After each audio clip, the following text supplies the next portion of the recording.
আচ্ছা, আপনাদের ঠিক কার কার মনে আছে বলুন তো?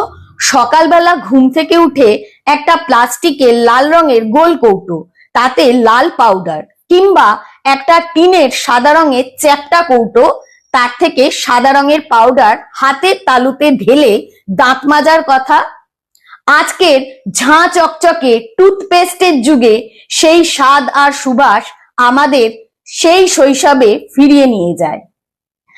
নমস্কার, আমি শ্রীমা শ্রী ডান্স ক্রিয়েশনের পক্ষ থেকে নতুন একটা ভিডিওতে আপনাদের স্বাগত জানাই। অনুরোধ থাকলো পুরো ভিডিওটা দেখার জন্য।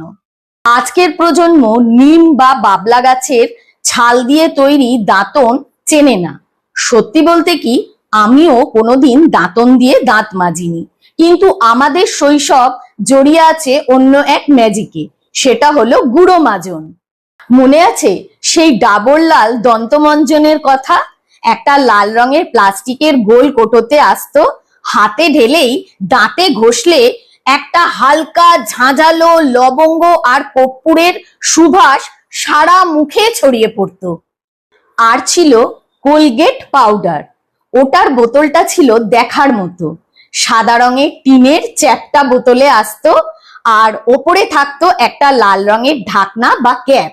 সেটা খুললেই একটা মিষ্টি সুবাস চারিদিকে ছড়িয়ে পড়তো, আর মুখে দিলে তো মনে হতো এটা আর ফেলবো না, এটা খেয়েই ফেলি। কি তাই না? আজকের বাজারে শত রকমের জেল, চারকোল টুথপেস্টের যুগে সেই কৌটোগুলো কোথায় যেন হারিয়ে গেছে। দোকানে গেলে ওগুলোকে আর দেখতে পাই না। কিন্তু বিশ্বাস করুন, এই দামি দামি টুথপেস্ট গুলোর চেয়ে ওই ডাস্ট পাউডার গুলোর টেস্ট আর ফ্রেশনেস ছিল অতুলনীয়।